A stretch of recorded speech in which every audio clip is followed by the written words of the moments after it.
The public history site we're going to be visiting today is George Washington's Mount Vernon estate. Now, you may know George Washington as the commander of the Continental Army or as our first president, but many of his writings indicate that Washington knew himself as a farmer and a steward of the land. He reflected God's heart in his obedience to till and keep the land, just like Adam in Genesis 2.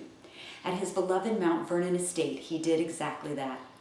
This is one of the main themes of Mount Vernon, and living here in the state of Iowa, we're often on the cutting edge of farming techniques. We live in a state where stewardship of the land is critical for our economy, and farming innovations are a must. George Washington truly paved the way for the future farmers here at Mount Vernon. Today, we have companies like Pioneer and Monsanto who spend their resources to find new and better farming methods, but there were no such resources in Washington's day. In fact, according to Mount Vernon researchers, Washington believed that it was the responsibility of wealthy farmers to experiment with agriculture, as failures would certainly happen, and they could absorb the losses while new techniques were being perfected.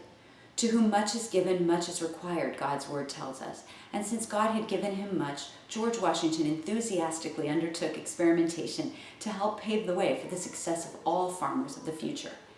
Now, at Mount Vernon, we will explore Washington's many agricultural innovations, such as his unique 16-sided barn.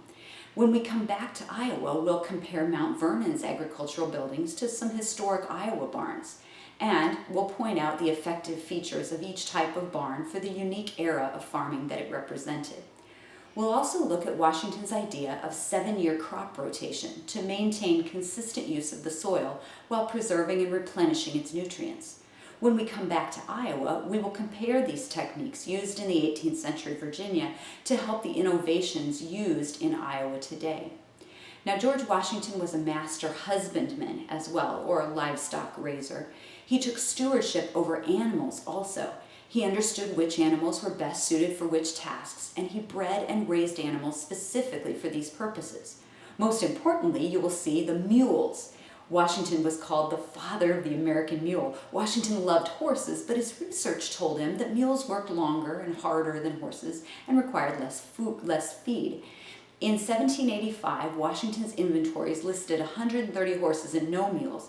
In 1799, however, 58 mules lived on Mount Vernon and only 25 horses.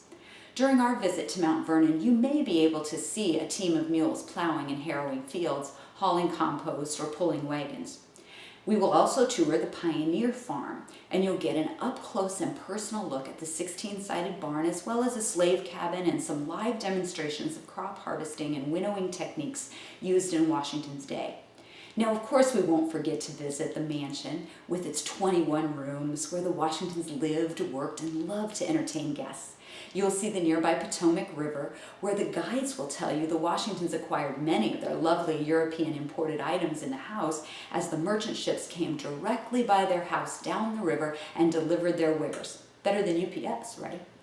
You'll also see the study, where George Washington's precise record keeping and letter writing was done. This record keeping was one of the first steps on the path to agricultural development. Over time, Washington's farming records got more detailed. At first, they were just a basic record of planting and agricultural products, but they became a scientific journal where he recorded the results of his experimentation and the economic workability of his ideas. These documents, ironically, record the eventual breakdown of the agricultural economy when practiced by a slave labor force cultivating crops in due season. Washington's records clearly reveal that God's created order of planting and harvesting was not designed for the institution of slavery.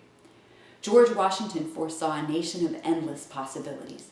He looked ahead to a place where men could be free, not only politically, but ultimately free to live under their own vine and their own fig tree, as the prophet Micah tells us, and to tend and keep the land as stewards of all God had given them.